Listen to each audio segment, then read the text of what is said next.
Kasi kung ako ang tatanungin, hindi ko rin inakala na ang isang simpleng pagbisita ng isang doktor sa baryo ng Duenas ay mauwi sa isang bangungot na hanggang ngayon ay hindi ko pa rin maipaliwanag. Alam mo yung pakiramdam na parang may mali, pero hindi mo matukoy kung ano. Ganun ang naramdaman ni Dulce Adrian noong unang araw pa lang niya sa baryo. Galing siyang Maynila, sanay sa ingay, sa ilaw, sa mga ospital na kumpleto sa gamit. Pero dito, isang maliit na klinika, ilang kama, at mga pasyenteng tila may itinatagong takot sa kanilang mga mata. "Dosi, dito na po kayo titira," sabi ng kapitan habang itinuro ang isang lumang bahay na gawa sa kahoy. Medyo luma na, may mga bitak sa dingding, at parang may sariling kwento ang bawat kaluskos nito. Pero umiti lang si Dulce Adrian. "Okay lang, sanay naman ako sa duty," biro niya. Pero kinagabihan, doon na nagsimula ang kakaiba. Habang nagpapahinga siya, may narinig siyang mahina, parang may kumakamot sa ilalim ng sahig. Noong una, inisip niyang daga lang. Normal lang yan sa probinsya, bulong niya sa sarili. Pero nang tumagal, parang lumalakas, parang hindi na hayop. Biglang may kumatok sa pinto. "Doc." "Dos, tulong po," mahina pero nagmamadaling boses ng isang babae. Agad bumangon si Dulce Adrian at binuksan ang pinto. Isang babaeng maputla, pawis na pawis, hawak ang tiyan. "Masakit po, parang may gumagalaw sa loob di." Sanay si Dulce sa ganitong eksena, kaya agad niya itong pinapasok. Pinahiga niya ito at sinimulan ang pagsusuri. Pero habang hinihipon niya ang tiyan ng babae, napakunot ang noo niya. May gumagalaw nga. Pero hindi normal. Parang hindi sanggol. "Gaano nakatagal ito?" tanong niya. "3 gabi na po, Dulce, simula nung may nakita akong kakaibang ibon sa bubong namin." Napahinto si Dulce. "Ibon?" Tumango ang babae, nanginginig. "Malaki po, tapos parang may mata na pula nakatingin sa akin." Hindi na siya nakapagsalita agad. Siyempre, bilang doktor, hindi siya naniniwala agad sa mga pamahiin. Pero may kung anong kakaiba sa sitwasyon. Habang naghahanda siya ng gamit, biglang nagdilim ang ilaw. Parang may dumaan na anino sa bintana. At doon niya narinig ulit yung tunog. Hindi na sa ilalim ng sahig, kundi sa bubong. Parang may gumagapang dahan-dahan paikot naghahanap. "Dosi," bulong ng babae, halos umiiyak na. "Nandyan na po siya." Kinabahan si Dulce Adrian pero pinilit niyang maging kalmado. "Wala yan. Baka pusa lang," sabi niya kahit hindi siya sigurado. Pero nang tumingala siya sa kisame, may nakita siyang patak. Isang patak ng itim na likido ang bumagsak sa sahig. Isa pa. Hanggang sa sunod-sunod na. At bago pa siya makagalaw, biglang may tumagas na mahabang, manipis na dila mula sa siwang ng bubong, gumagalaw, kumakapa, parang may hinahanap. Napatigil ang mundo ni Dulce Adrian. Hindi ito sakit. Hindi ito normal.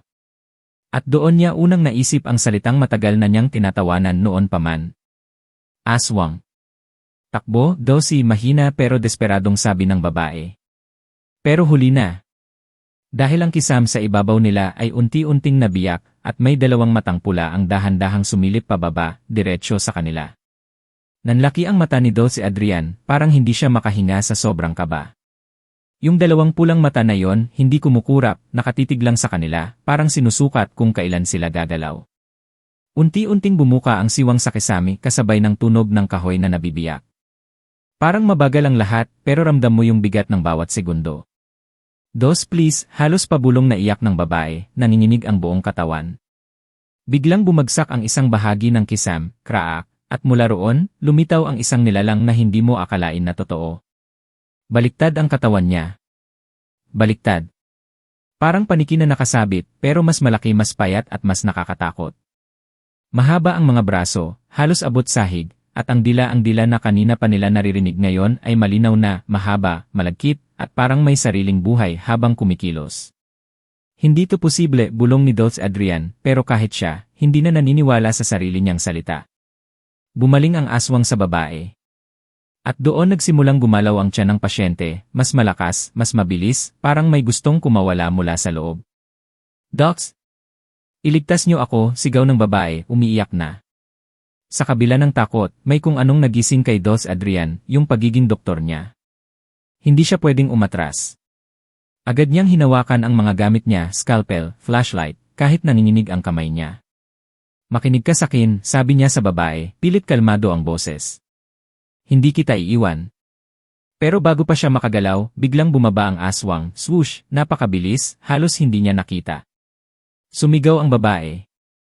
At sa isang iglap, tumusok ang mahabang dila ng aswang sa tiyan nito, hindi para sugatan, kundi parang may kinukuha hinahatak dahan-dahan. Stop, sigaw ni Dot Adrian sabay sugod. Tinamaan niya ang dila gamit ang scalpel. Nagtili ang aswang, isang tunog na parang halo ng hayop at tao, nakakabingi, nakakagimbal. Umurong ito sandali pero hindi tuluyang umatras. Sa halip, tumingin ito kay Dot Adrian. Diretso sa mata. At doon niya nakita, hindi lang gutom kundi galit. Parang ayaw nitong hadlangan. Parang matagal na nitong hinihintay ang pagkakataong ito. Biglang nag-flicker ang ilaw at tuluyang namatay. Kadiliman. Tanging hininga nila at ang tunog ng paggalaw sa paligid ang maririnig. Dosi, mahina na ang boses ng babae. Parang may lumalabas in. Tinapat ni Dosi ang flashlight at halos mahulog ito sa kamay niya sa nakita. Sa tiyan ng babae may umbok na may hugis ng kamay. Kamay. Maliit payat pero malinaw na kamay na pilit itinutulak ang balat palabas, parang gustong makawala. At ano to, nanginginig na sabi ni Dosi. Biglang tumawa ang aswang. Isang mahaba, mabagal, at malamig na tawa na parang nanggagaling sa kung saan. At sa loob ng dilim, nagsalita ito, hindi sa normal na paraan kundi parang bumubulong sa utak mo mismo. Hindi mo siya maililigtas, Nanlamig si Dot Adrian. Dahil sa unang pagkakataon na intindihan niya ang boses. At bago pa siya makasagot biglang napunit ang balat ng tiyan ng babae, rip, at mula roon, may lumabas na nilalang maliit duguan at may parehong pulang mata na katulad ng nasa kisam kanina. Napaatras si Dot Adrian, halos mawala ng balance habang nakatitig sa nilalang na unti-unting gumagapang palabas mula sa tiyan ng babae. Hindi ito umiiyak tulad ng isang sanggol, tahimik lang pero ang mga mata nito, pulang-pula, buhay na buhay, nakatingin diretsyo sa kanya. Huminto ang oras. Ang babae, halos wala ng lakas, nanginginig pa rin habang nakahiga. Dosi, anak ko ba yan? Mahina niyang tanong, parang umaasang may normal pang sagot sa nangyayari. Hindi agad nakasagot si Dosi.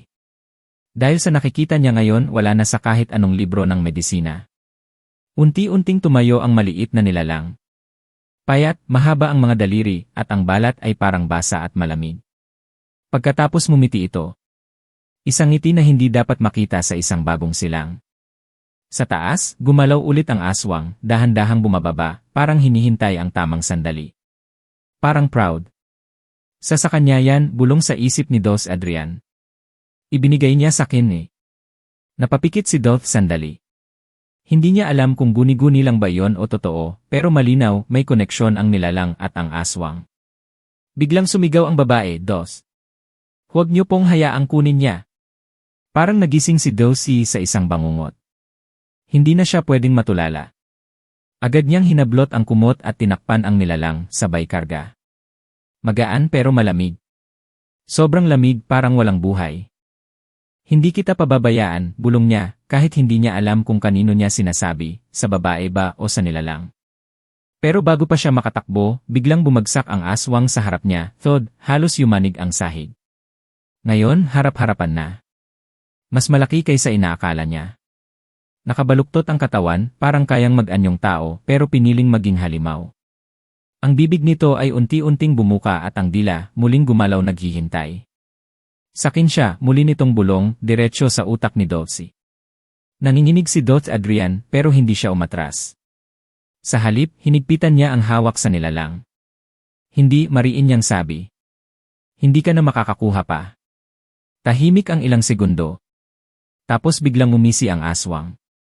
At sa isang kisap mata, sumugod ito. Napahiyaw si Dosi habang umiilad, halos matumba sa sahig. Tumama ang aswang sa mesa, nabasag ang mga bote, nagkalat ang mga gamit. Takbo, Dos, sigaw ng babae, kahit halos wala na siyang lakas. Hindi na nagdalawang isip si Dos Adrian. Binuksan niya ang pinto at tumakbo palabas, dala ang nilalang na balot sa kumot. Madilim ang buong baryo.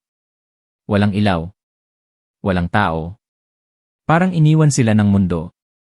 Pero ramdam niya, sinusundan siya. Yung tunog sa bubong kanina ngayon nasa likod na niya. Mabilis. Mas mabilis kaysa sa kaya niyang takbuhin. Humihingal na siya pero hindi siya tumitigil. Konti na lang ipaulit-ulit niyang sinasabi sa sarili. Hanggang sa marating niya ang lumang kapilya sa gitna ng baryo. Naalala niya ang sabi ng kapitan noon, pabiro, Dosi, kung may matakot ka man dito, dun ka lang sa kapilya. Safe ka dun. Hindi niya alam kung totoo pero iyon na lang ang pag-asa niya. Agad niyang binuksan ang pinto at pumasok. Isinara niya ito ng madiin at isinandal ang katawan niya. Tahimik. Walang tunog. Walang habol. Dahan-dahan niyang binuksan ang kumot at sinilip ang nilalang. Nandun pa rin. Nakatingin sa kanya. Pero ngayon hindi nagalit ang itsura. Parang kalmado. At sa unang pagkakataon nagsalita ito, mahina, halos bulong. Hindi pa tapos Nanlaki ang mata ni Dolce Adrian. Dahil sa labas ng kapilya may narinig siyang sabay-sabay na kaluskos. Hindi isa. Hindi dalawa. Kundi marami. At unti-unting may mga pulang mata ang lumitaw sa dilim na kapalibot sa buong kapilya. Napatitig si Dolce Adrian sa pintuan ng kapilya, hindi makagalaw habang papalapit ang mga aninong may kumikislap na pulang mata. Parang hindi na lang isang aswang ang kaharap niya kundi isang buong grupo. Humigpit ang hawak niya sa nilalang na balot sa kumot. Hindi niya alam kung bakit, pero pakiramdam niya ito ang dahilan kung bakit sila nandito. Hindi pa tapos ulit ng nilalang, mas malinaw na ngayon ang boses, hindi na parang sanggol, kundi parang may isip na mas matanda pa sa kanya. Anong ibig mong sabihin, bulong ni Dolce, halos hindi marinig ang sarili niyang boses. Hindi sumagot ang nilalang. Sa halip, dahan-dahan itong gumalaw sa loob ng kumot hanggang sa lumabas ang maliit nitong kamay at hinawakan ang braso ni Dolce. Biglang may pumasok na mga imahe sa isip niya. Isang babae nakatayo sa gitna ng kagubatan na papalibutan ng mga aswang. Ang parehong babaeng iyon, yung pasyente niya. At sa harap ng mga halimaw, kusa nitong inialay ang sarili niya. Hindi siya biktima, bulong ng nilalang sa isip niya. Pinili niya ito Napaatras si Dolce Adrian, parang binuhusan ng malamig na tubig. Hindi yan totoo, humingi siya ng tulong Para matapos ang kasunduan, sagot ng nilalang. Sa labas, biglang may kumalabog sa pintuan, bang, napaatras si Dolce. Sumunod pa, bang. Bang. Parang sinusubukang sirain ang pinto ng kapilya. Hindi sila papasok hanggat hindi mo ako ibinibigay, kalmadong sabi ng nilalang. Napatingin si Dolce dito, gulong-gulo ang isip. Anong kasunduan? Tahimik ang nilalang sandali tapos mumiti ulit, yung parehong ngiti na hindi dapat makita sa kahit sinong bata. Kapag isinilang ako, kukunin nila ako at ibabalik ang lahat sa dati. Anong lahat? Tanong ni Dolce, nanginginig. Hindi agad sumagot. Pero sa likod ng isip ni Dolce, unti-unting bumalik ang mga alaala ng baryo, yung katahimikan, yung kakaibang takot sa mga mata ng tao, yung mga kwento na pilit iniiwasan pag-usapan. Matagal na silang may kasunduan, sagot ng nilalang. Kapalit ng kapayapaan, may ibinibigay sila tuwing panahon ng dilim. Nanlaki ang mata ni Dolce Adrian.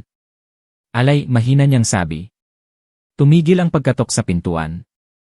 Biglang katahimikan. Sobrang tahimik na parang mas nakakatakot pa kaysa sa ingay kanina. Dumating ka, sabi ng nilalang, nakatingin sa kanya. At sinira mo ang ritual. Napaatras si Dolce, napatingin sa pinto. Kung ibibigay niya ang nilalang baka tumigil ang lahat. Baka makaligtas siya.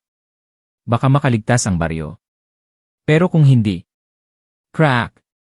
Biglang nagkaroon ng bitak ang pinto ng kapilya. Isa pang hampas, bang, lumaki ang bitak. Unti-unting pumapasok ang malamig na hangin at kasabay nito, ang amoy ng dugo at pagkabulok. Magdesisyon ka na, Dolce, bulong ng nilalang. Buhay mo o sila. Nanginginig si Dolce Adrian, pawis na pawis, hindi makagalaw. Sa isang banda doktor siya. Buhay ang sinumpaan niyang iligtas. Sa kabilang banda hindi niya alam kung tao pa ba ang hawak niya. At sa labas, unti-unting nasisira ang pintuan at ang mga pulang mata ay lalong lumalapit. Parang pinipiga ang dibdib ni Dolce Adrian habang unti-unting bumibigay ang pintuan ng kapilya. Ang bawat bitak, bawat kalabog parang countdown sa isang desisyong hindi niya kayang gawin. Buhay mo o sila, paulit-ulit na umuukit sa isip niya. Napatingin siya sa nilalang sa kanyang mga braso. Maliit tila inosente sa unang tingin. Pero alam niyang hindi iyon totoo. Dosi, muling bulong nito, ngayon ay parang may halong awa. Hindi mo ako kayang iligtas eh. Napapikit si Dos Adrian. Sa buong buhay niya bilang doktor, iisa lang ang prinsipyo niya, huwag pabayaan ang pasyente. Pero hindi ito normal na pasyente. Crash! Tuluyang nabasag ang bahagi ng pintuan. May isang mahabang kamay ang sumilip sa loob, itim, payat, at may mahahabang kuko. Sinundan pa ito ng isa at isa pa. Papunta na sila. Huminga ng malalim si Dosi. Nanginginig ang buong katawan niya, pero dahan-dahan niyang hinigpitan ang hawak sa nilalang. Hindi mahina niyang sabi, pero may bigat. Hindi ako pumunta dito para mag-alay ng buhay. Tumahimik ang nilalang. Doktor ako, dagdag niya, mas matatag na ang boses. At kung may paraan para labanan kayo, hahanapin ko. Biglang nagbago ang ekspresyon ng nilalang. Hindi na ngiti. Hindi na kalmado. Kundi galit. Sa isang iglap, kumawala ito sa pagkakayakap ni Dosi, swoosh, napaatras siya sa gulat. Tumayo ang nilalang sa sahig, diretsyo, parang isang maliit na tao, pero ang mga mata nito ay mas lalong nagliyab sa pula. Mali ang pinili mo, malamig nitong sabi. At sabay-sabay, boom, tuluyang bumagsak ang pintuan. Pumasok ang mga aswang. Hindi isa. Hindi dalawa. Kundi 10 o higit pa. Iba-iba ang anyo, may pakpak, may mahahabang dila, may mukhang halos tao pero bulok ang balat. At lahat sila nakatingin sa kanya. Sa kanya. Pero hindi sila agad sumugod. Sa halip tumingin sila sa maliit na nilalang. At sabay-sabay silang yumuko. Parang may hari. O mas masahol pa. Napaatras si Dos Adrian, halos hindi makapaniwala sa nakikita niya. Anong-ano ka ba talaga, bulong niya. Dahan-dahang lumingon ang nilalang sa kanya. At mumiti. Hindi na yun ngiti ng isang sanggol. Kundi ng isang bagay na matagal nang nabubuhay naghihintay nagpapanggap. Ako ang simula, sabi nito. Nang wakas. Biglang nagdilim ang loob ng kapilya, parang sinipsip ng paligid ang liwanag. Isa-isang naglapitan ang mga aswang, pumapalibot kay Dos Adrian. Hindi siya makatakbo. Hindi siya makagalaw. At sa gitna ng mga nilalang dahan-dahang lumapit ang bata sa kanya. Inisip mong ililigtas mo ako, bulong nito, halos nasa harap na ng mukha ni Dots. Pero ako ang dapat mong kinatakutan. Nanigas si Dos Adrian. Dahil sa likod ng maliit na anyo nito unti-unting lumalaki ang anino, nagkakaroon ng pakpak ng sungay ng isang bagay na hindi na kayang itago. At bago pa siya makasigaw. Biglang. Tumigil ang lahat. Tahimik. Sobrang tahimik. At sa malayo may tumunog na kampana ng kapilya. Isang beses. Dong. Napatingin ang lahat. Pati ang nilalang. At sa unang pagkakataon nawala ang ngiti nito. Hindi pa dapat, mahina nitong sabi. Muling tumunog ang kampana. Dong. Dong. At mula sa likod ng altar may dahan-dahang liwanag na sumilip. Napaatras ang mga aswang. Parang may bagay na paparating na kahit sila kinatatakutan. Unti-unting lumakas ang liwanag mula sa likod ng altar, parang may nagbukas na pinto na hindi nakikita ng normal na mata. Ang tunog ng kampana ay patuloy, dong. Dong. Dong, bawat hampas ay parang may kapangyarihang bumabalot sa buong kapilya. Napaatras ang mga aswang, nagsisiksikan palayo sa liwanag. Yung iba, sumisigaw, hindi galit, kundi takot. Takot. Hindi pa oras, bulong ng maliit na nilalang, pero ngayon, may kaba na sa boses nito. Napatingin si Dos Adrian sa altar. Sa pagitan ng liwanag, may isang anino na unti-unting nagiging malinaw, isang matandang lalaki na kasuot ng lumang kasuotan ng pari, pero hindi pangkaraniwan ang presensya niya. Parang hindi na siya ganap na tao. Matagal na kitang hinihintay, mahina, ngunit mabigat ang boses na umalingaw-ngaw sa buong kapilya. Napako ang tingin ng nilalang sa kanya. Hindi ka dapat nandito. Ngumiti ang matandang pari, hindi nakakatakot, pero may kakaibang kapangyarihan. At ikaw hindi ka dapat ipinanganak. Biglang umalingaw-ngaw ang sigaw ng mga aswang. Nagkagulo sila, parang hindi alam kung aatake o tatakas. Napatingin si Dos Adrian sa pari, litong-lito, pero may konting pag-asa na sumisibol. Dosi, tawag ng matanda, hindi man lumilingon. Kung gusto mong mabuhay makinig ka sakin. Hindi na nagdalawang isip si Dosi. Ano ang gagawin ko? Ang nilalang na yan, sagot ng pari. Hindi lang alay. Isa siyang sisidlan. Sisidlan ng ano, nanginginig na tanong ni Dulcie. Tumahimik ang pari sandali tapos tumingin diretsyo sa nilalang. Nang isang bagay na matagal nang gustong makabalik ni. Biglang nagliyab ang mga mata ng bata. Tama na, sigaw nito, hindi na boses ng bata, kundi parang maraming boses na nagsasalita sabay-sabay. Sa isang iglap, lumakas ang hangin sa loob ng kapilya. Nagliparan ang mga kandila, nabasag ang mga bintana. Hindi niyo ako mapipigilan, sigaw ng nilalang. Sumugod ang mga aswang, pero hindi kay Dulcie, kundi sa pari. Pero bago pa sila makalapit, sumiklab ang liwanag, flash, at napaatras silang lahat, sumisigaw sa sakit. Dots, sigaw ng pari. Dalhin mo siya dito. Hindi na nag-isip si Dos Adrian. Kahit nanginginig, kahit parang gusto nang bumigay ang tuhod niya, tumakbo siya papunta sa altar. Pero habang papalapit siya, lalong bumibigat ang hangin. Parang may pumipigil sa kanya. Parang ayaw siyang palapitin. Hindi ka makakarating, bulong sa tenga niya. Napalingon siya, ang bata, ilang hakbang na lang ang layo sa kanya, pero hindi na ito mukhang bata. Ang katawan nito ay unti-unting nagbabago, humahaba ang mga braso, nagiging madilim ang balat, at ang anino sa likod nito ay halos sumakop na sa buong kapilya. Dito ka na lang, bulong nito. Sumama ka sa akin. Napapikit si Dos Adrian. Sa sobrang takot, parang gusto na niyang sumuko. Pero naalala niya ang babae. Yung pasyente niya. Yung sigaw nito. Dot, iligtas niyo ako eh.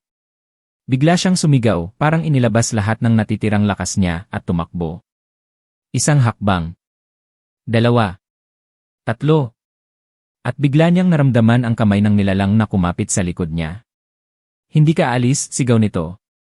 Halos matumba si Dulcie, pero pinilit niyang umabante. Inabot niya ang altar, isang iglap na lang. At biglang hinila siya pabalik. Sigaw ng pari.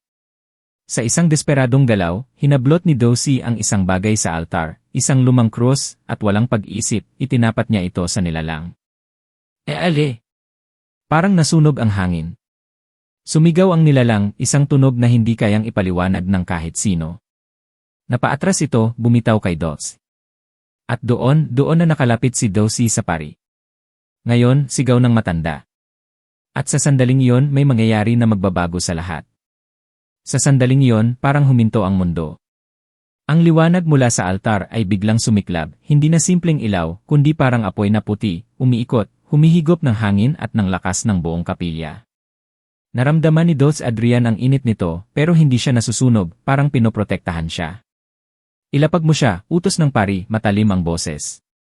Walang pag-aalinlangan, ibinaba ni Dulcie ang nilalang sa mismong gitna ng liwanag. Sa una, tila walang nangyari. Tahimik. Sobrang tahimik. Tapos, sumigaw ang nilalang. Hindi na yon sigaw ng bata, kundi parang daan-daang boses na nagwawala, galit na galit, umiiyak, tumatawa, lahat sabay-sabay. Hindi niyo ako kayang ikulong ulit, sigaw nito, nanginginig ang buong katawan habang tinatamaan ng liwanag. Biglang nagwala ang mga aswang sa paligid. Yung iba, pilit lumalapit para iligtas ang nilalang, pero tuwing susubok sila, tinataboy sila ng liwanag, parang nasusunog ang balat nila. Dots, sigaw ng pari. Hawakan mo ang krus, at huwag mong aalisin ang tingin mo sa kanya. Kahit nanginginig, sinunod ni Dos Adrian. Itinaas niya ang krus, nakatutok sa nilalang. Anong mangyayari, sigaw niya. Isasara natin ang sisidlan, sagot ng pari. Pero may kapalit, lagi may kapalit. Hindi na niya tinanong kung ano yon. Dahil sa harap niya unti-unting nagbabago ang nilalang. Ang maliit na katawan nito ay parang nababasag, parang salamin na may lamat, kumakalat ang mga bitak sa buong balat nito. Sa loob may ibang anyo. Mas malaki. Mas madilim. Mas matanda kaysa sa kahit anong bagay na nakita ni Dulcie. At dahil sa'yo, galit na sigaw nito, diretsyo kay Dos. Mabubuhay ako ng buo. Biglang sumiklab ang liwanag, mas malakas pa, at napapikit si Dulcie sa tindi. Ngayon, sigaw ng pari. Sa hindi niya maintindihang lakas, itinulak ni Dulcie ang krus palapit sa nilalang. At sa sandaling nagdikit ang krus at ang noo nito. Boom! Parang sumabog ang buong kapilya sa liwanag. Tumilapon si Dos Adrian, napahiga sa sahig, hindi makahinga. Tahimik. Walang tunog. Walang galaw. Dahan-dahan niyang iminulat ang mata niya. Wala na ang mga aswang. Wala na ang nilalang. Wala na rin ang matandang pari. Ang kapilya wasak pero tahimik. Parang walang nangyari. Hello, mahina niyang tawag, nanginginig pa rin ang boses. Walang sumagot. Sinubukan niyang tumayo pero halos bumigay ang tuhod niya. Nakahawak siya sa dingding habang sinusubukang unawain ang lahat. Panaginip lang ba yon? Bulong niya. Pero nang mapatingin siya sa kamay niya, nandun pa rin ang krus. Pero iba na. Mainit. At may marka na parang nasunog sa balat niya, isang simbolo na hindi niya kilala. Biglang may narinig siyang mahinang iyak. Napatigil siya. Dahan-dahan siyang lumingon papunta sa likod ng altar. At doon, may isang bata. Nakaupo sa sahig. Mukhang normal. Walang pulang mata. Walang anino. Umiiyak parang isang ordinaryong sanggol. Nanlaki ang mata ni Dulce Adrian. Hindi pwede, bulong niya, dahan-dahang lumalapit. Kinuha niya ang bata. Mainit. Buhay. At sa unang tingin wala nang bakas ng halimaw. Natapos na ba? Tanong niya sa sarili. Pero habang hawak niya ang bata, unti-unti itong tumigil sa pag-iyak. At dahan-dahang tumingin sa kanya. Ngumiti. Isang simpleng ngiti. Pero sa loob ng isang segundo, kumislap ang mga mata nito. Bahagyang pula. At biglang may bumulong sa isip ni Dulce Adrian. Mahina. Malamig. At pamilyar na pamilyar. Hindi pa tapos. Napatigil si Dulce Adrian, parang may yelong dumaloy sa ugat niya habang hawak ang bata. Ang ngiti nito, napaka-ordinaryo sa unang tingin pero alam niya may mali. Hindi na siya nagsalita. Dahan-dahan niyang ibinalot ang bata sa kumot, parang normal lang ang lahat. Pero sa loob niya, nagwawala ang takot. Hindi pa tapos, paulit-ulit sa isip niya. Lumabas siya ng kapilya, nanginginig ang mga hakbang. Ang baryo ng Duenas, tahimik na ulit. Walang pulang mata. Walang aswang. Parang walang nangyaring bangungot. Pero alam niya, hindi ito tapos. Pagdating niya sa klinika, nakita niya ang ilang residente, nakatingin sa kanya. Tahimik. Walang imik. Dulce, okay na po ba? Tanong ng kapitan, pilit ngumiti. Napatingin si Dulce sa kanila. Sa bawat mata may kakaibang lamig. Parang may alam sila. Okay na, sagot niya, pilit na kalmado. Wala na yung problema. Nagkatinginan ang mga tao. At sabay-sabay silang tumango. Parang inaasahan na nila ang sagot na yon. Kinilabutan si Dulce Adrian pero hindi na siya nagsalita pa. Pumasok siya sa loob ng klinika, isinara ang pinto at doon lang siya napaupo ng malalim. Tahimik. Pero hindi mapayapa. Napatingin siya sa bata na nakahiga ngayon sa kama. Mukhang normal. Humihinga. Natutulog. Anong gagawin ko sa'yo? Bulong niya. Biglang may kumatok. Tok tok tok. Nanigas siya. Dahan-dahan siyang tumayo at lumapit sa pinto. Dulce, pamilyar na boses. Boses ng babae. Yung pasyente. Nanlaki ang mata ni Dulce Adrian. Impossible. Siya mismo ang nakakita. Dahan-dahan niyang binuksan ang pinto. At doon, nakatayo ang babae. Maputla pa rin pero buhay. Ngumiti ito. Salamat, Dulce, sabi niya malumanay. Napaatras si Dulce, hindi makapaniwala. Paano? Ikaw namatay ka. Hindi, putol niya. Natapos lang ang papel ko. Nanlamig ang katawan ni Dulce. Ano ang ibig mong sabihin? Dahan-dahang pumasok ang babae sa klinika, isinara ang pinto sa likod niya. At ngayon, sabi niya habang nakatingin sa bata, ikaw na ang may hawak sa kanya. Napatingin si Dulce sa bata. Pagbalik niya ng tingin sa babae. Iba na ang itsura nito. Mas maputla. Mas malamig. At ang mga mata. Bahagyang namumula. Hindi ka basta dumating sa baryong ito, Dulce, sabi niya, papalapit. Pinili ka. Pinili para saan? Nanginginig na tanong niya. Ngumiti ang babae. Para maging susunod na tagapagbantay. Biglang bumilis ang tibok ng puso ni Dulce Adrian. Hindi ayoko. Wala kang choice, malamig nitong sagot. Simula nang hawakan mo siya, ikaw na ang koneksyon. Napatingin si Dulcie sa kamay niya, yung marka kumikislap na ngayon, parang buhay. At kung iwan mo siya, dagdag ng babae, hahanapin ka niya. At sa susunod hindi ka na niya papatawarin. Tahimik. Sobrang tahimik. At sa likod nila, biglang umiyak ang bata. Malakas. Masakit sa tenga. Parang hindi iyak ng sanggol kundi sigaw ng isang bagay na hindi dapat nabubuhay. Dahan-dahang lumingon si Dulce Adrian. At sa paglingon niya, nakita niyang nakaupo na ang bata sa kama. Nakatingin sa kanya. Ngumiti. Mas malawak. Mas matalim. At sabay bulong.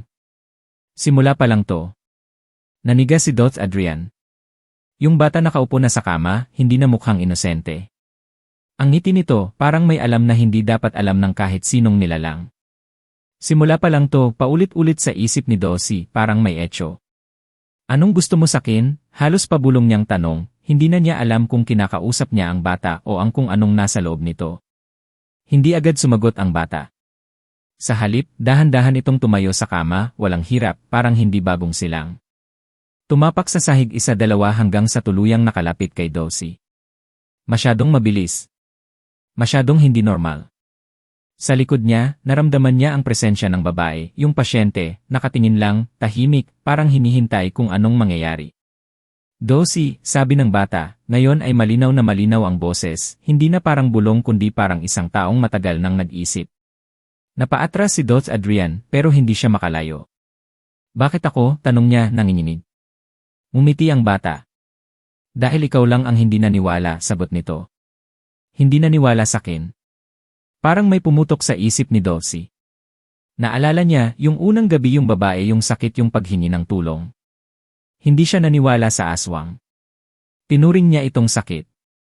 Tinulungan niya. At dahil doon, binuksan mo ang daan, dagdag ng bata. Nanlamig si Dulce Adrian. Hindi ko sinasadya. Walang aksidente, putol nito, malamig ang boses. Lahat may kapalit. Tahimik ang buong silid. Tapos, biglang nagbago ang hangin. Lumamig. Mabigat. At sa isang iglap, nagsimulang gumalaw ang mga anino sa dingding, hindi dahil sa ilaw kundi parang may sariling buhay. Napalingon si Dulcie. At doon niya nakita. 1, 2, 3. Mga anino ng aswang bumabalik. Pero hindi sila pisikal. Parang nakakabit sa bata. Hindi na nila kailangan ng katawan, sabi ng bata, nakangiti. Ako na ang tahanan nila. Napahawak si Dulcie sa ulo niya, hindi makapaniwala. Ano ba talaga ang gusto mo? Lumapit ang bata, halos dikit na sa kanya. At ikaw, bulong nito, diretsyo sa tenga niya. Ikaw ang magpapanatili sa akin dito. Paano? Mahina niyang tanong. Hindi sumagot ang bata agad. Sa halip, hinawakan nito ang kamay ni Dulcie, yung may marka. At biglang, sumiklab ang marka. Parang apoy na kumalat sa ugat niya. Napahiyaw si Dulce Adrian sa sakit. At sa loob ng ilang segundo may mga alaala na pumasok sa isip niya. Mga taong nawawala. Mga bata. Mga alay. At ang baryo na paulit-ulit na ginagawa ang parehong ritual sa loob ng maraming taon. Hindi mo ako kayang patayin, sabi ng bata habang nakangiti. Pero kaya mo akong kontrolin. Unti-unting tumigil ang sakit. Napahinga ng malalim si Dulcie, pawis na pawis, nanginginig. Kontrolin, ulit niya. Tumango ang bata. Basta't susundin mo ang patakaran. Anong patakaran? Tahimik sandali. Tapos ngumiti ito, mas madilim. Pakainin mo ako. Napatigil si Dulce Adrian. Pakainin ng ano? Hindi na umiti ang bata. Sa halip, tumingin ito sa pinto. Kung saan? May maririnig na yabag. Mabagal. Papalapit. At bago pa makapagsalita si Dulcie, may kumatok. Tok tok tok. At isang boses mula sa labas. Dos, tulong po, may sakit ang anak ko Nanlaki ang mata ni Dulce Adrian. Dahil sa unang pagkakataon, naintindihan na niya ang ibig sabihin ng si pakainin. Nanlaki ang mata ni Dulce Adrian habang nakatitig sa pintuan. Tok tok tok. Dos, tulong po, may sakit ang anak ko Parang bumagal ang mundo. Dahan-dahan siyang napalingon sa bata sa likod niya. Nakatingin lang ito kalmado pero ang mga mata nag-aabang. Alam mo na ang gagawin, bulong nito. Napapikit si Dosi, parang pinipilit pigilan ang sarili. Hindi ko kaya Kung hindi ikaw, malamig na sagot ng bata, sila ang kukuha. Biglang sumagi sa isip niya ang nakita niya sa kapilya, yung mga aswang, yung mga mata sa dilim. Hindi ito bluff. Totoo. Huminga ng malalim si Dolph Adrian. Isa, dalawa. Tapos, dahan-dahan siyang lumapit sa pinto. Habang papalapit siya, lalong bumibigat ang pakiramdam niya, parang may humihila sa konsensya niya, sa pagkatao niya. Pagdating sa harap ng pinto, saglit siyang tumigil. Dos, please, muli ang boses sa labas, ngayon ay mas desperado. Anak ko po Pinikit niya ang mata niya. At binuksan ang pinto. Sa harap niya, isang ina, hawak ang batang lalaki, mga 5 o 6 na taong gulang. Maputla ng nginig parang nilalagnat. Pasok po kayo, sabi ni Dosi, pilit na normal ang boses. Pumasok ang babae, hindi napapansin ang kakaibang lamig sa loob ng klinika. Dosi, kanina pa po siya nanghihina parang may kung anong sumasakit, sabi ng ina, halos umiiyak. Tumango si Dosi. Ilapag niyo siya dito. Inilapag ng ina ang bata sa kama. At doon, naramdaman ni Dosi ang presensya sa likod niya. Yung bata. Yung hindi normal na bata. Unti-unti itong lumapit, hindi nakikita ng ina. Tanging si Dosi lang ang nakakakita. Simulan mo na, bulong nito. Nanginginig ang kamay ni Dosi habang kinukuha ang stethoscope niya. Sinubukan niyang mag-focus. Ano nararamdaman mo, iho? Tanong niya. Masakit po dito, sagot ng bata, hinawakan ng tiyan. Biglang bumagal ang tibok ng puso ni Dosi. Tiyan. Parehong lugar. Parehong simula. Napalingon siya saglit at nakita niya ang nilalang sa likod, unti-unting inilalabas ang mahaba nitong dila papalapit sa bata sa kama. Hindi mahina niyang sabi. Dosi, tanong ng ina nagtataka. Biglang nagliyab ang marka sa kamay ni Dosi, napahigpit siya sa sakit. Ngayon na mariing bulong ng nilalang. At sa sandaling iyon, kailangan niyang pumili. Isang iglap lang. Isang desisyon. At habang ang dila ng nilalang ay halos abot na sa tiyan ng bata. Biglang sumigaw si Dolph Adrian. Lumabas kayo! Nagulat ang ina. Dolph? Lumabas kayo ngayon, sigaw niya mas malakas, nanginginig pero puno ng desperasyon. Hindi na nagtanong ang ina, agad niyang kinuha ang anak at tumakbo palabas. Pagkasara ng pinto, biglang nagdilim ang buong klinika. Tahimik. Sobrang tahimik. Dahan-dahang lumingon si Dolph Adrian. At doon, nakita niya ang bata. Hindi na ito nakangiti. Hindi na kalmado. Kundi galit na galit. Mali na naman, malamig nitong sabi. Unti-unting nag-iba ang anyo nito, humahaba ang anino, umiitim ang paligid, at ang mga mata nito ay nagliliyab sa pula. 2 beses mo na akong tinanggihan, dagdag nito. Napaatras si Dolph, hindi makagalaw. Akala mo makakatakas ka, bulong nito. At sa isang iglap, nawala ang bata. Parang usok. Pero sa susunod na segundo, nasa harap na niya. Masyadong malapit. At bago pa siya makasigaw, hinawakan nito ang leg niya. Mahigpit. Napangat si Dolph Adrian sa hangin, hindi makahinga. Kung ayaw mong sumunod, malamig nitong bulong, halos dikit sa mukha niya. Ikaw ang kakainin ko. Namilipit ang mukha ni Dolph Adrian habang unti-unting nawawala ang hangin sa baga niya. Ramdam niya ang higpit ng kamay sa leg niya, malamig pero napakalakas, parang hindi na laman ng mundo. Hindi ako susunod, pilit niyang nasabi, kahit pa halos mawala na siya ng ulirat. Ngumiti ang nilalang, isang ngiting walang awa. Matigas ang ulo mo, Dosi, bulong nito. Pero lahat bumibigay din. Unti-unting humigpit pa ang hawak nito. Nagdilim ang paningin ni Dosi. Tunog ng tibok ng puso na lang ang naririnig niya, thump thump thump, hanggang sa parang mawawala na. Pero sa gitna ng dilim, may naalala siya. Yung kapilya. Yung liwanag. Yung pari. At yung cross. Biglang kumislot ang kamay niya, yung may marka. Parang may sariling buhay. Sa huling lakas niya, hinablot niya ang krus mula sa bulsa niya at itinapat sa mukha ng nilalang. Ale! Sumigaw ang nilalang, isang malakas, nakakabinging sigaw na parang sumira sa hangin mismo. Bigla nitong binitawan si Dulce. Bumagsak si Dulce sa sahig, humahabol ng hininga, inuubo, nanginginig. Hindi pa rin, galit na sigaw ng nilalang, umatras ng kaunti, tinatakpan ang mukha nito na parang nasusunog sa liwanag ng krus. Hindi pa rin sapat. Pinilit tumayo ni Dulce Adrian kahit nanginginig ang tuhod niya. Hindi mo ako kayang pilitin, hinal niyang sabi. Ngumisi ang nilalang. Hindi kita pipilitin, sagot nito, malamig. Tumigil ito sandali.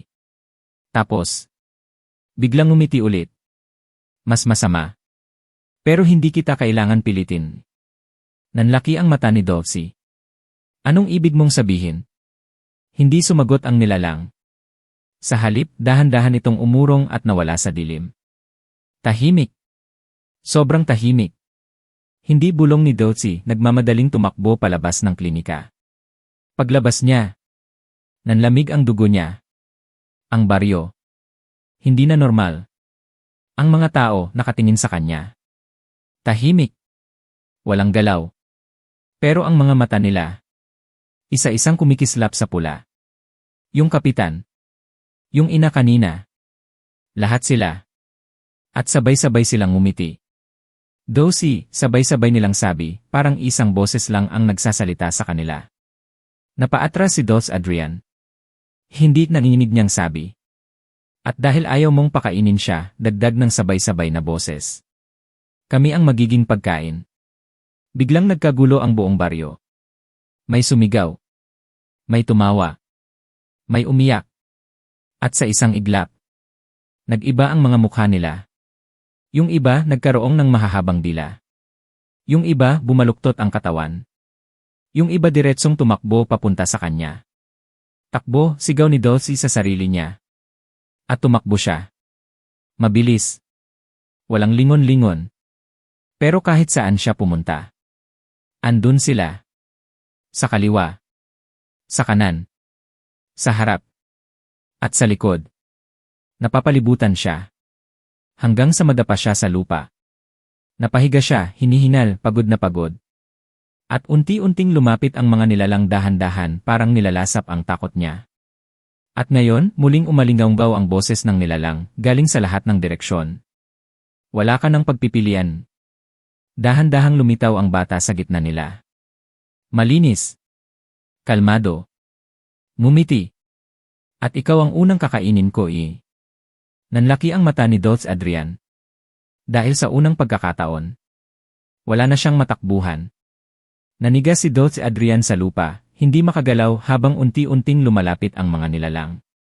Ang hangin sa paligid ay parang nagiging mabigat, parang bawat hininga ay hinihiram lang niya. At ikaw ang unang kakainin ko, malamig na bulong ng bata. Napapikit si Dulce. Ito na ba ang katapusan? Pero sa gitna ng takot may kung anong nag-click sa isip niya. Isang detalye. Isang bagay na paulit-ulit niyang nakita. Yung marka sa kamay niya. Hindi lang ito sugat. Hindi lang ito sumpa. Connection. Dahan-dahan niyang iminulat ang mata niya. At tumingin diretsyo sa bata. Hindi mahina niyang sabi. Huminto ang mga nilalang. Parang may pumigil sa kanila. Ano? Tanong ng bata, bahagyang nagulat. Unti-unting tumayo si Dulce Adrian, kahit nanginginig pa rin ang tuhod niya. Sabi mo, dagdag niya, mas malinaw na ngayon ang boses, kaya kitang kontrolin. Tahimik ang paligid. Lahat nakatingin sa kanya. Ngumisi ang bata. At sa tingin mo kaya mo? Hindi sumagot si Dulce. Sa halip, itinaas niya ang kamay niya, yung may marka. At sa unang pagkakataon, sinubukan niyang gamitin ito. Pinikit niya ang mata niya. Huminga ng malalim. At sa loob ng isip niya, tinawag niya ang bagay na ayaw niyang tawagin. Kung konektado tayo, bulong niya, maririnig mo ako. Biglang nagliyab ang marka. Ale! Sumigaw ang bata na paatras ng isang hakbang. Anong ginagawa mo? Galit nitong sigaw. Mas lalong humigpit ang ekspresyon ni Dulce. Kung kailangan kitang kontrolin, sabi niya, gagawin ko. Sa paligid, nagsimulang manginig ang mga nilalang. Yung iba napahawak sa ulo. Yung iba umatras. Parang may pumipigil sa kanila. Hindi mo alam ang ginagawa mo, sigaw ng bata. Hindi nga, sagot ni Dosi pero matatag ang boses. Pero hindi rin ako titigil. Unti-unti niyang ibinaba ang kamay niya nakatutok sa bata. At sa isip niya, isang utos lang ang paulit-ulit niyang sinasabi.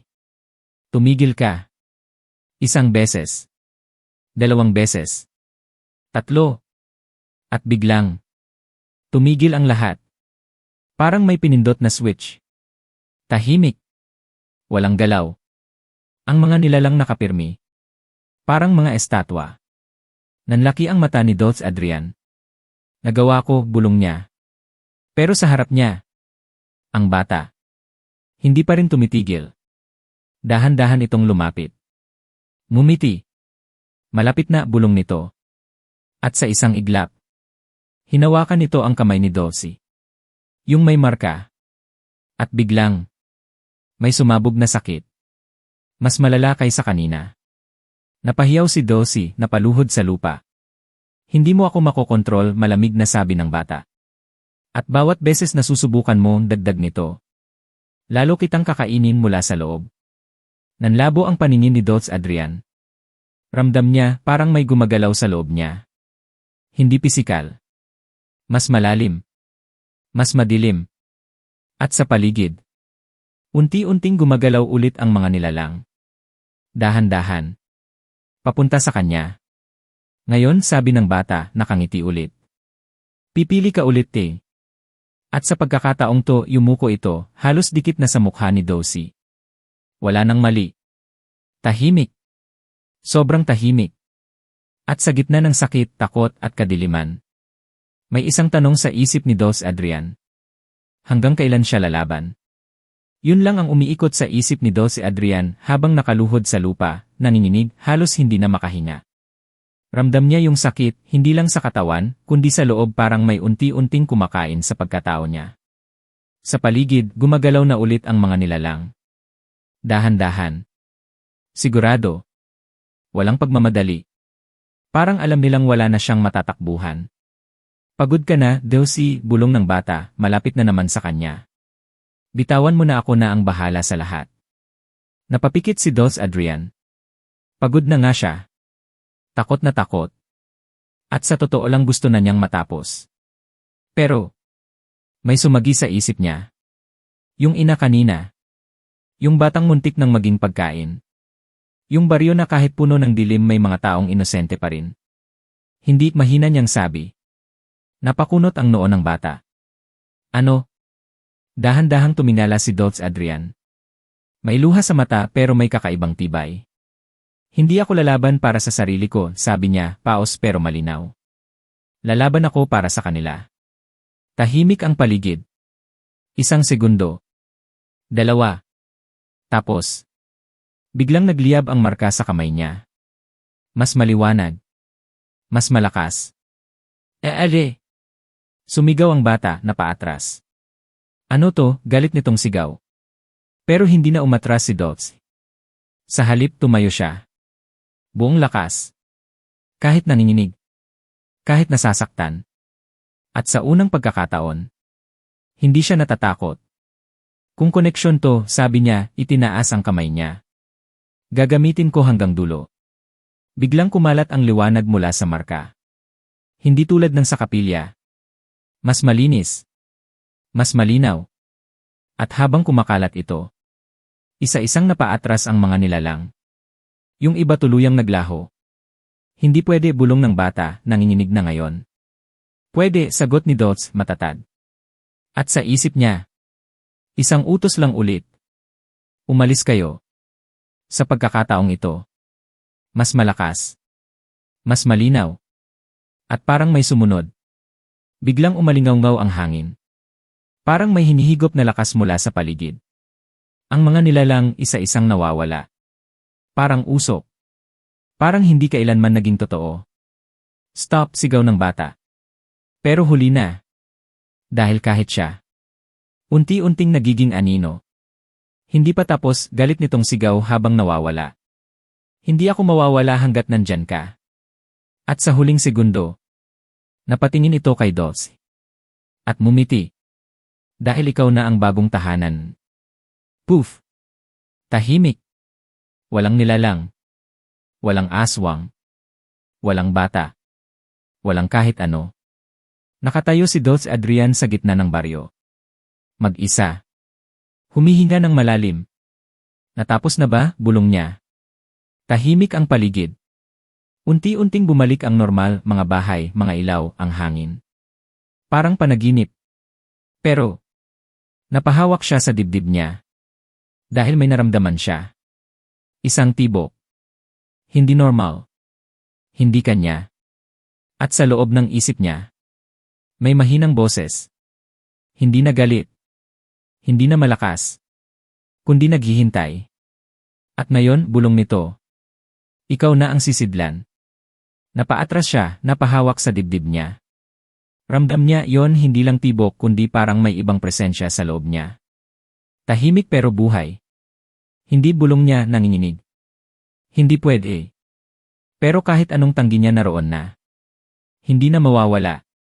Dahan-dahan siyang lumuhod sa lupa, hingal na hingal.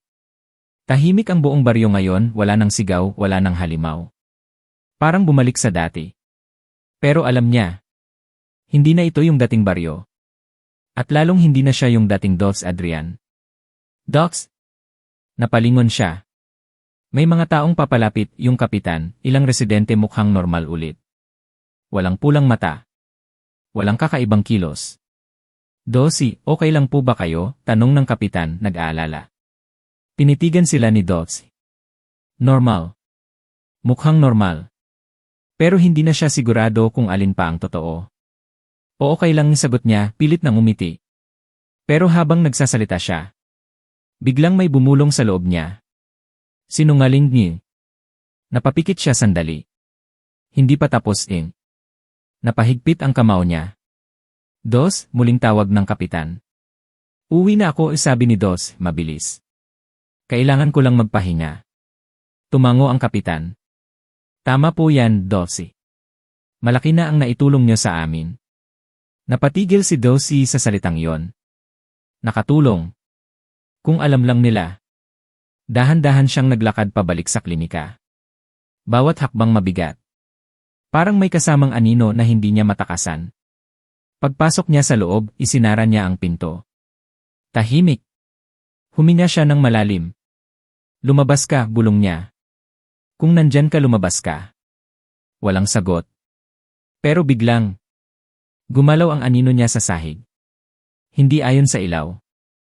Kundi sa sarili nitong galaw. Unti-unti itong humiwalay sa kanya. Nanlaki ang mata ni Dulce Adrian. At mula sa anino, dahan-dahang may umangat na anyo. Yung bata. Pero hindi na buo. Parang usok. Parang anino na may hugis. At akala mo mawawala ako, bulong nito, nakangiti. Napaatras si Dulce, nanginginig. Ano ka ba talaga? Tanong niya, pagod na pagod na. Ngumiti ang anino. Ako ang gutom ni. Tahimik. At ikaw, dagdag nito, papalapit. Ang magpapakain sakin. Biglang nagliyab ulit ang marka sa kamay ni Dulce, masakit, pero hindi tulad ng dati. Parang sumasagot. Parang lumalaban. Napahigpit ang panga ni Dulce Adrian. Hindi mariin niyang sabi. Huminto ang anino. Hindi ako magiging alipin mo. Tahimik ang ilang segundo. Tapos, biglang tumawa ang anino. Mahina. Pero malamig. Hindi ka alipin, sabi nito. Partner ka. Nanlamig si Dulce. Habang nabubuhay ka, dagdag nito, umiikot sa kanya. Lalakas ako. At habang lumalakas ako, bulong nito sa tenga niya. Lalong hihirap ang pagpigil mo. Napapikit si Dulce Adrian. Dahil alam niya. Totoo. At sa unang pagkakataon, wala na siyang kalaban sa labas. Kundi sa loob na. At sa susunod, sabi ng anino, unti-unting nawawala. Hindi na kita kakausapin. Gagamitin na lang kita. Tahimik. Nawala ang anino. Bumalik sa normal. Parang walang nangyari. Pero si Dulce Adrian, nakatayo lang sa gitna ng silid. Hindi gumagalaw. Hindi nagsasalita. At dahan-dahan, may pumasok sa isip niya. Isang ideya. Isang plano. Kung hindi niya ito kayang patayin, baka may paraan para kontrolin o gamitin. Dahan-dahan siyang ngumiti.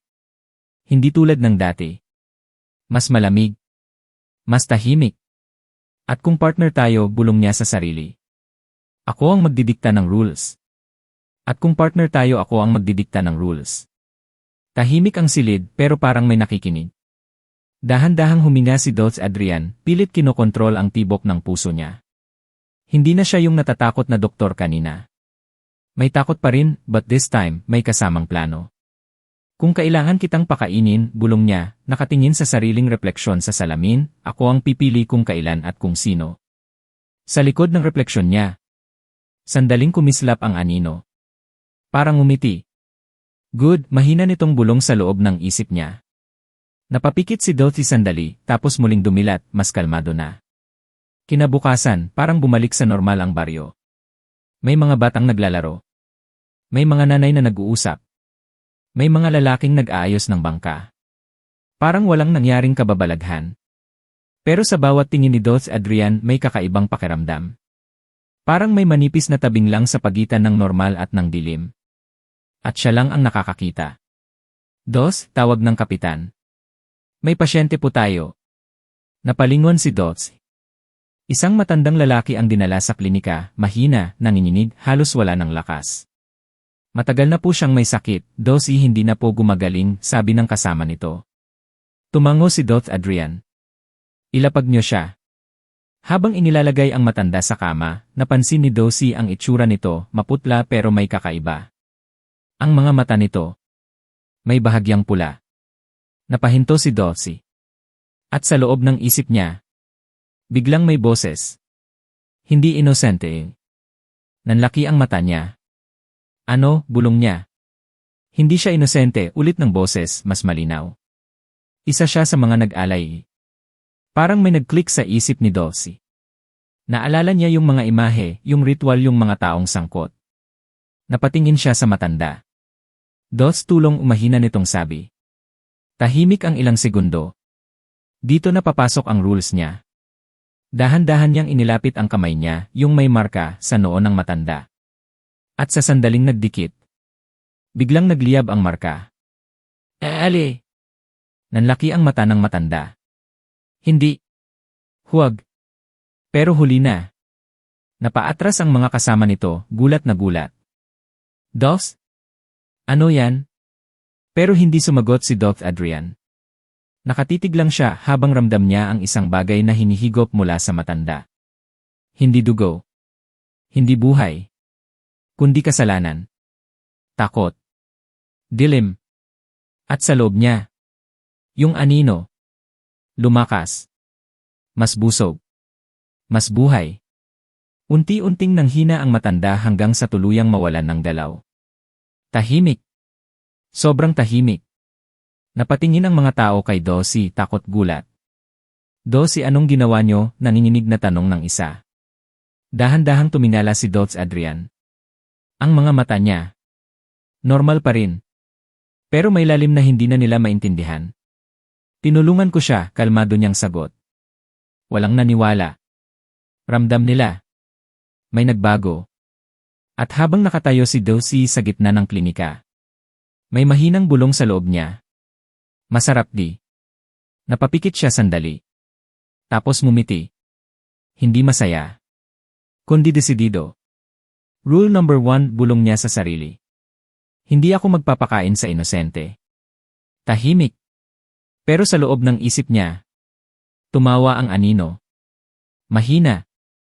Mapanukso. At hanggang kailan mo kayang sundin yan? Parang umalinggaw sa loob ng isip ni Dulce Adrian ang tanong, kahit tahimik ang buong klinika. Nakatingin lang sa kanya ang mga tao, may takot, may duda, may galit.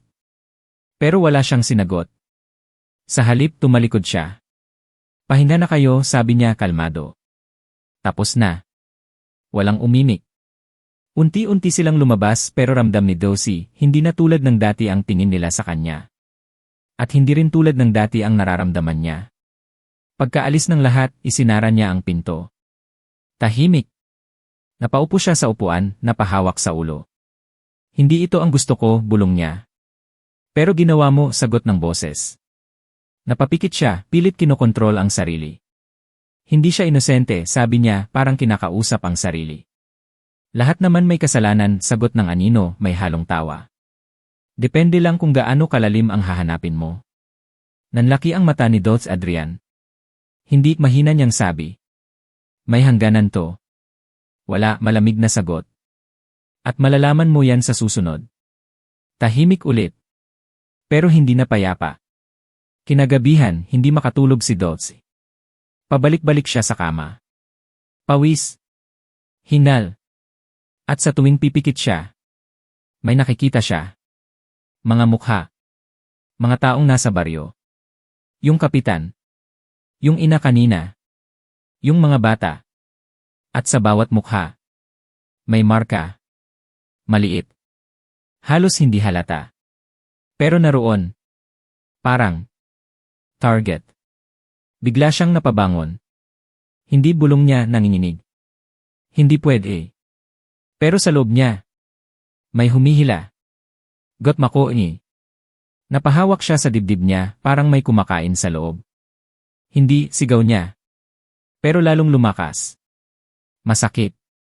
Mas mabigat. Hanggang sa hindi na niya kinaya. Tumayo siya. Lumabas ng klinika. Hindi niya alam kung saan siya pupunta. Pero ang paa niya, may sariling direksyon. Madilim ang baryo. Tahimik. Hanggang sa makarating siya sa isang bahay. Pamilyar. Yung ina. Yung batang muntik niyang iligtas.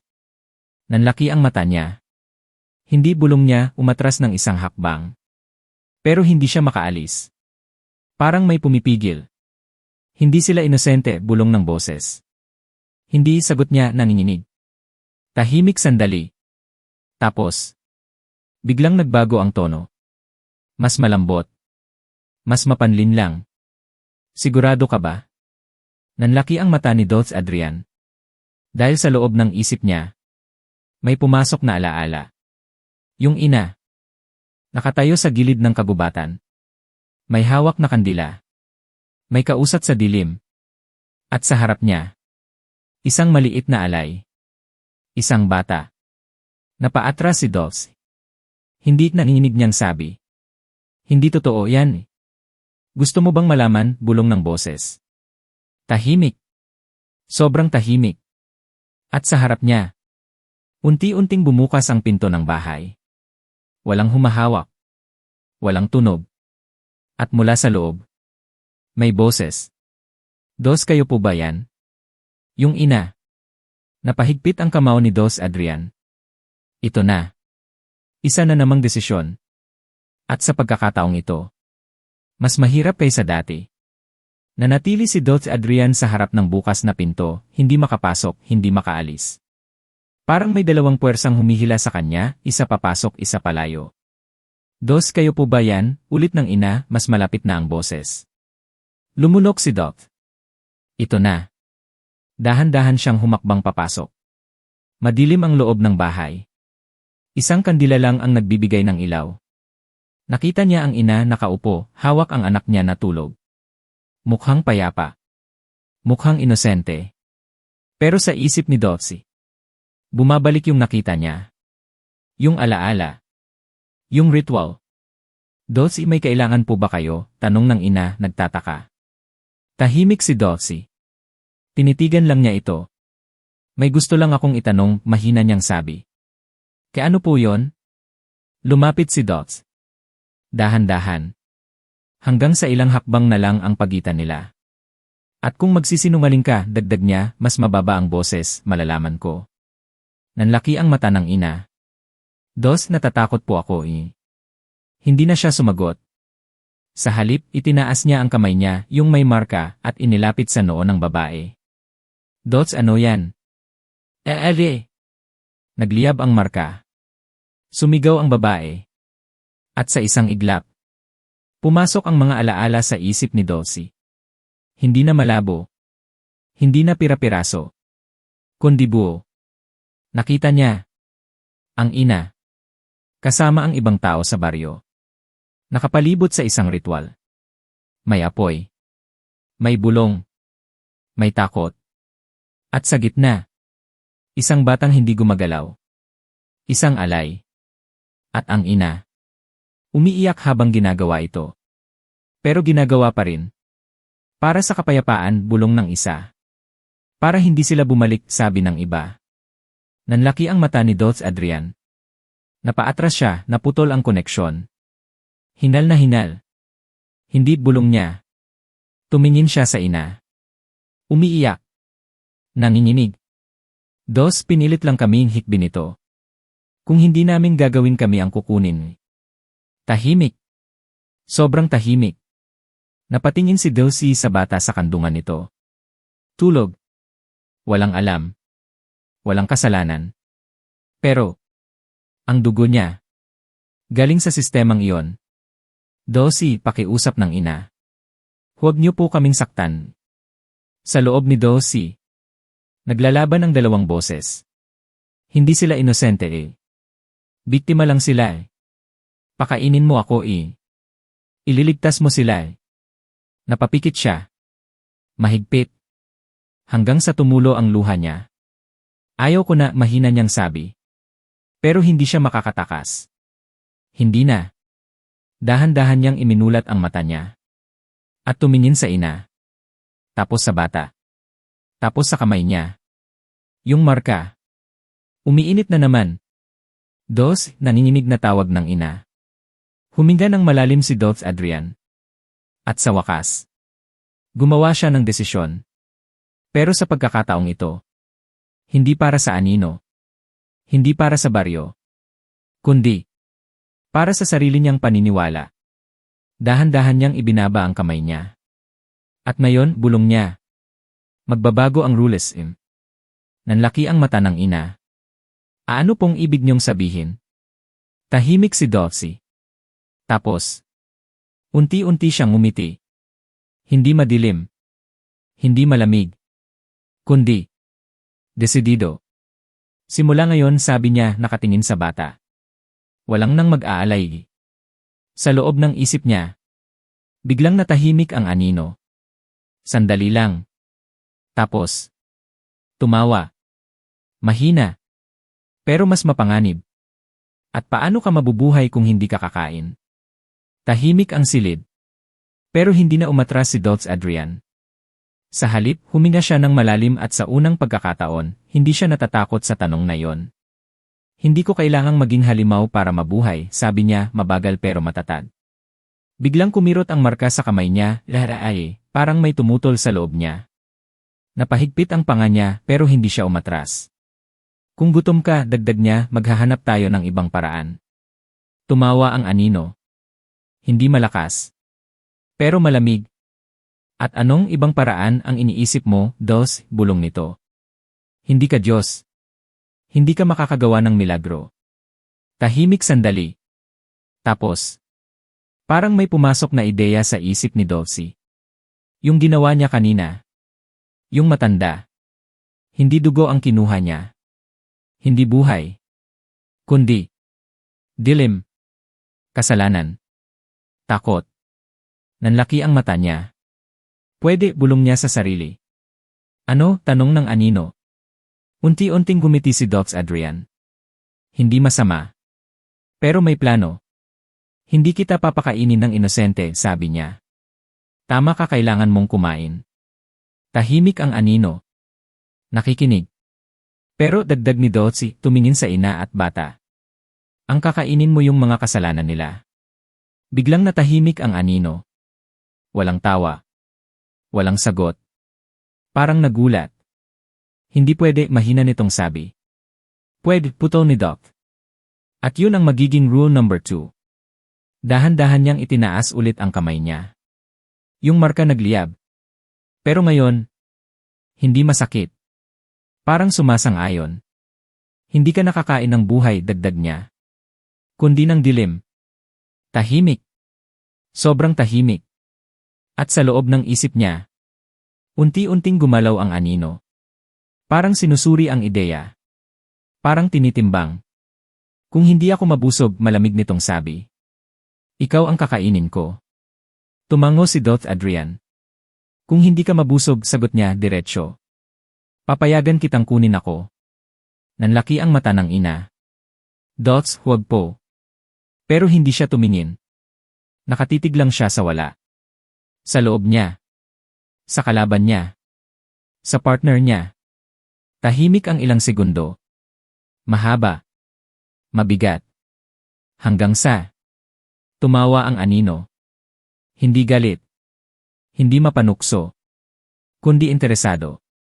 Iba ka nga, bulong nito. At gusto ko yan. Unti-unting nawala ang presensya nito. Hindi tuluyang nawala. Pero kumalma. Parang natulog. Parang pumayag. Napahinga ng malalim si Dots Adrian. Dahan-dahan niyang ibinaba ang kamay niya. Tahimik ang bahay. Walang sigaw. Walang halimaw. Tumingin siya sa ina. Umiiyak. Pero buhay. Sa bata. Tulog pa rin. Ligtas. Dosi, mahina nitong sabi. Ano po ang mangyayari ngayon? Napatingin si Dots Adrian sa labas ng bintana. Madilim pa rin ang baryo. Pero hindi na tulad ng dati. Simula pa lang to, sagot niya. At sa susunod di. Huminga siya ng malalim. Hindi na sila ang matatakot. Nanlaki ang mata ng ina. Sino po? Dahan-dahang umiti si Dots Adrian. Tahimik. Pero may bigat. Kami na ni. At sa loob ng isip niya. Mahina. Pero malinaw. Tumawa ang anino. Parang sang-ayon. Parang sabik. Parang naghihintay kung hanggang kailan kayang panindigan ni Dots Adrian ang sarili niyang rules. Kinabukasan, hindi na pareho ang baryo para sa kanya. Hindi dahil nagbago ang itsura. Kundi dahil nagbago ang paningin niya. Sa bawat taong nakakasalubong niya, may nararamdaman siya. Parang may manipis na usok na bumabalot sa ilan mas makapal sa iba. Dilim. Kasalanan. Takot. At sa loob niya. Gumagalaw ang anino. Tahimik pero alerto. Doon, bulong nito. Napalingon si Dots. Isang lalaking lasing, nakasandal sa puno, nagmumura mag-isa. Lumapit si Dots. Okay ka lang, tanong niya. Napatingin ang lalaki, matay pula, hindi dahil sa aswang kundi sa alak. Dots, wala na akong pakialam, sabi nito, tumatawa pero may sakit. At sa sandaling iyon, pumasok ang mga imahe sa isip ni Dots. Isang babae. Sinisigawan. Sinasaktan. Isang bata. Nakatago. Umiiyak. Napahigpit ang kamao ni Dots Adrian. Hindi inosente, bulong ng anino. Tahimik siya sandali. Tapos, lumapit pa. At kung bibigyan kita ng chance, magbabago ka ba? Tanong niya. Tumawa ang lalaki. Chance? Huli na yon, Dosi. Tahimik. Sapat na. Dahan-dahang itinaas ni Dosi ang kamay niya. Yung marka nag-init. At sa isang iglap. Ali! Sumigaw ang lalaki. Napahawak sa ulo. Ano to? Hindi gumalaw si Dots. Nakatitig lang siya habang nararamdaman niya ang pag-agos. Yung dilim. Yung galit. Yung sakit. Hinihigop. Papunta sa kanya. Papunta sa anino. Sa loob niya. Gumalaw ang anino. Masigla. Mas malakas. Masarap, bulong nito. Unti-unting nanghina ang lalaki hanggang sa bumagsak sa lupa. Hindi patay. Pero parang nabawasan. Tahimik. Huminga ng malalim si Dots Adrian. Hindi siya nasusuka. Hindi siya nanginginig. Kundi. Kalmado. Napatingin siya sa lalaki. Kung may natira ka pang kabutihan, bulong niya. Simulan mo ulit. Tapos tumalikod siya. Naglakad palayo. Sa baryo. Sa mga tao. Sa mga kasalanan. At sa bawat hakbang. Mas lalong nagiging malinaw ang role niya. Hindi na lang siya doktor. Kundi. Tagabawas ng dilim. Tagapigil ng mas masahol. Pero. Habang naglalakad siya, biglang may bumangga sa kanya. Isang batang babae. Mga 7 o 8 taong gulang. Sorry po, Dos, sabi nito, hingal, parang may hinahabol. Napatingin si Dossie. At sa isang iglap, may naramdaman siya. Hindi tulad ng iba. Hindi mabigat. Hindi madilim. Kundi malinis. Tahimik ang anino sa loob niya. Walang bulong. Walang utos. Pero biglang kumirot ang marka. Mahina. Pero kakaiba.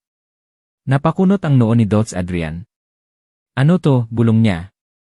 At sa sandaling iyon, pumasok ang isang imahe sa isip niya. Yung batang babae. Nakatayo sa gitna ng parehong kapilya. Napapalibutan ng liwanag.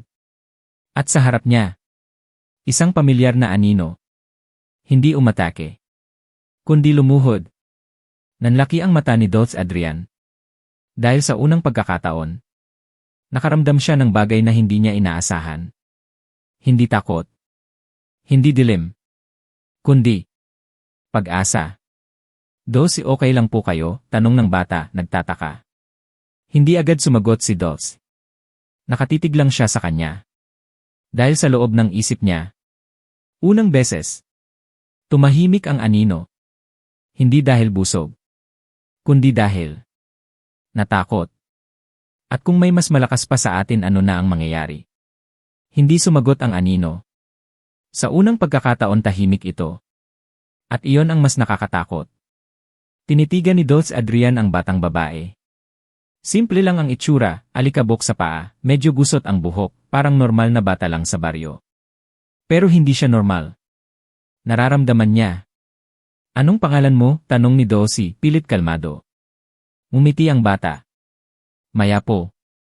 Maya, ulit niya, parang sinusubukang tandaan. At sa sandaling binanggit niya ang pangalan, biglang kumislap ang marka sa kamay niya. Mahina. Pero may reaksyon. Napakunot ang noo ni Dossie. Anong ginagawa mo dito? Tanong niya.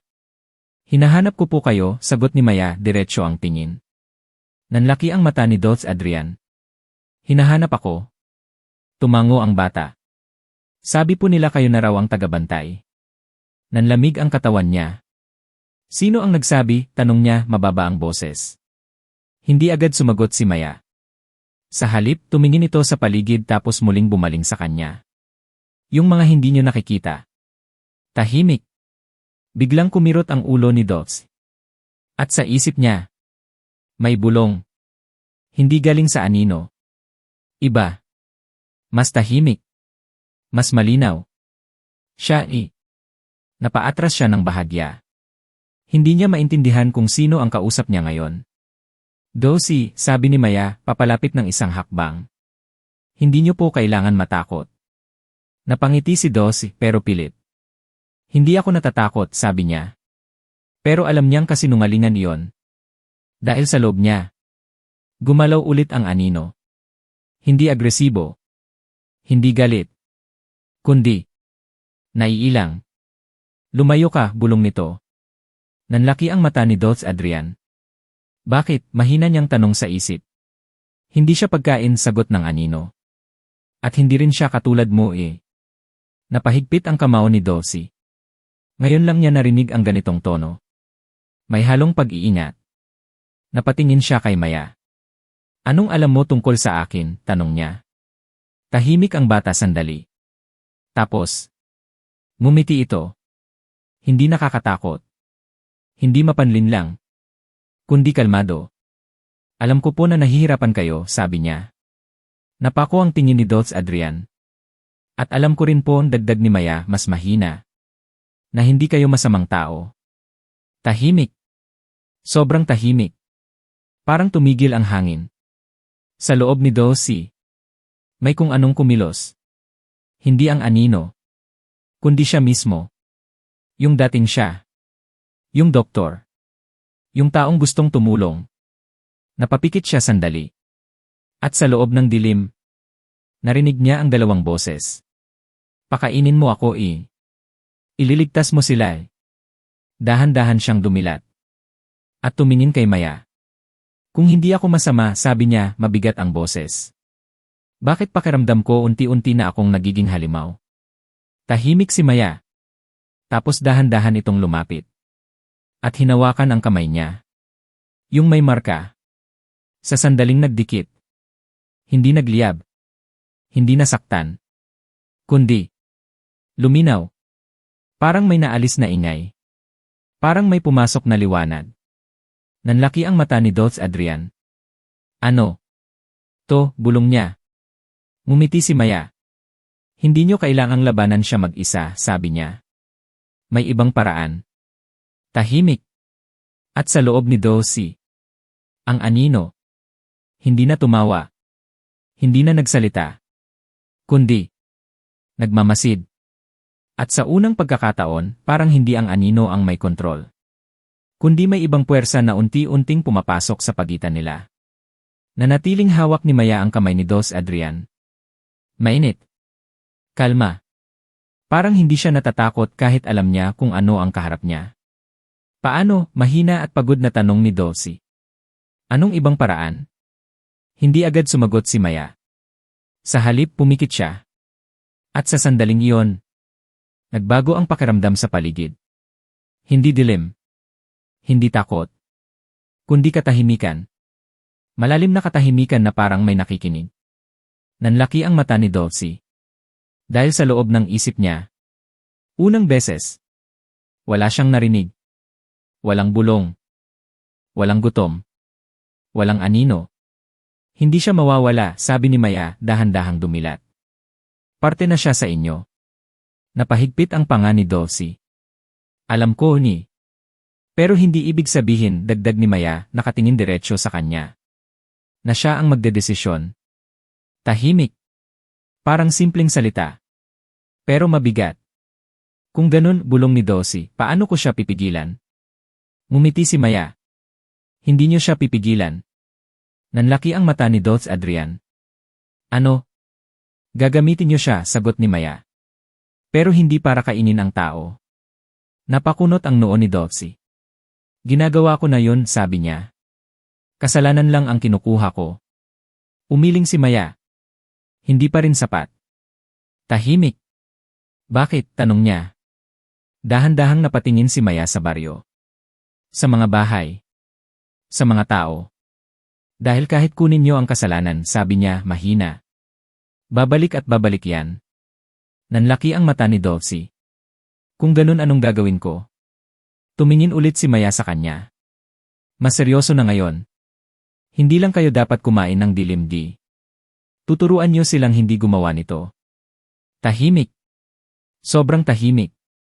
Parang napakasimpleng sagot. Pero para kay Dulce. Parang napakalayo. Hindi ako guro, mahina niyang sabi. Doktor lang ako eh. Ngumiti si Maya. Doktor kayo, sabi niya. At ang sakit nila hindi lang sa katawan. Nanlaki ang mata ni Dulce Adrian. Unti-unting nag-click. Hindi lang pala siya tagapigil. Hindi lang tagakain ng dilim.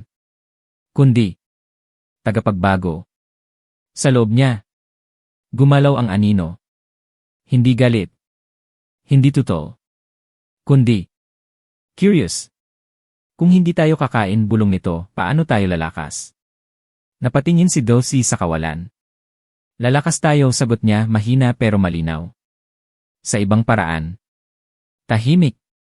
Walang sagot ang anino. Pero hindi rin ito tumuto. Napatingin siya kay Maya. Tutulungan mo ba ako? Tanong niya. Ngumiti ang bata. Hindi po, sagot niya. Napatigil si Dulce. Hindi, ulit niya. Umiling si Maya. Kayo ang tutulong sa kanila. At kapag kailangan nyo na ako dagdag niya, paatras ng isang hakbang. Lalapit ako.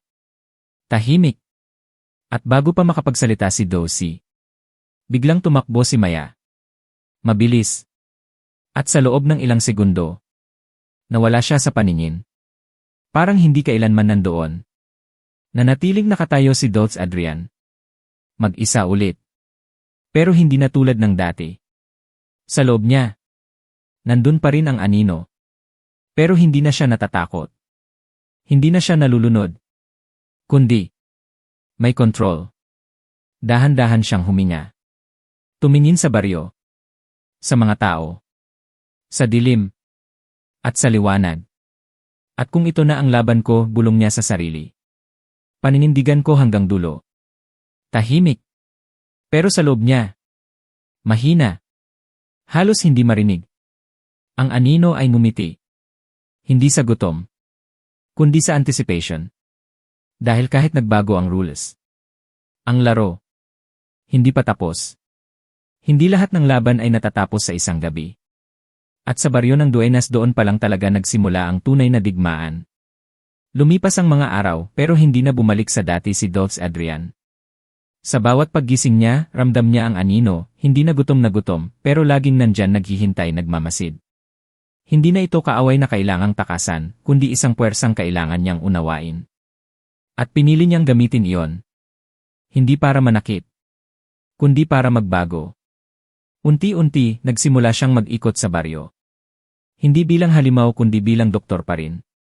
Ginamot niya ang may sakit, kinausap ang mga pamilyang wasak, pinakinggan ang mga taong matagal nang kinain ng konsensya nila. At sa bawat tao na may dalang dilim doon siya kumikilos. Hindi niya kinukuha ang buhay, kundi ang bigat. Yung galit na nagiging pananakit. Yung takot na nagiging kasalanan. Yung sakit na ipinapasa sa iba. At sa bawat pagkakataon na ginagawa niya yon, nararamdaman niya ang anino sa loob niya, kumakain lumalakas pero hindi na siya kinokontrol. Sa halip sumusunod. Hindi naging madali. May mga gabi na halos sumuko siya. May mga pagkakataon na masyadong malakas ang dilim sa isang tao na halos mawala siya sa sarili niya. Sa mga sandaling iyon, naririnig niya ulit ang bulong. Bitawan mo na, hayaan mo akong kumain. Pero naaalala niya si Maya. Yung katahimikan. Yung liwanag. At pinipili niyang lumaban. Paulit-ulit. Araw-araw. Hanggang sa may nagbago. Hindi lang sa kanya. Kundi sa baryo. Unti-unting nabawasan ang takot sa mga mata ng mga tao. May mga tumigil sa pananakit. May mga humingi ng tawad. May mga natutong magpatawad. At sa bawat pagbabagong iyon, parang humihina ang anino. Hindi dahil nagugutom, kundi dahil wala na itong makain. Isang gabi, bumalik si Dulce Adrian sa kapilya. Yung parehong lugar kung saan nagsimula ang lahat. Tahimik. Walang halimaw. Walang sigaw. Lumuhod siya sa harap ng altar, hawak ang krus na minsan nang nagligtas sa kanya. Kung nandyan ka pa, bulong niya, hindi sigurado kung sino ang kinakausap, ang pari o si Maya. Ginagawa ko na ang makakaya ko. Tahimik. Walang sagot. Pero hindi na niya kailangan. Dahil sa loob niya. Unang beses. Wala siyang naramdaman na gutom. Napapikit siya. At sa dilim. Wala nang boses na sumisigaw. Wala nang puwersang humihila. Kundi katahimikan. Totoong katahimikan. Nang muli siyang dumilat. Nandun si Maya. Nakatayo sa likod ng altar. Ngumiti. Hindi nagsalita. Hindi lumapit. Pero sapat na. Sabi ko sa'yo, mahina niyang sabi, parang sa hangin lang, lalapit ako kapag kailangan mo. Napangiti si Dulce Adrian. Hindi siya sumagot. Dahil alam na niya. Hindi siya nag-iisa. Tumayo siya. At sa paglabas niya ng kapilya, ibang-iba na ang pakiramdam. Hindi na siya tumatakas sa dilim. Hindi na rin niya ito tinatanggap. Kundi, pinipili niya kung ano ang gagawin dito. Sa labas, nagsisimula ng sumikat ang araw.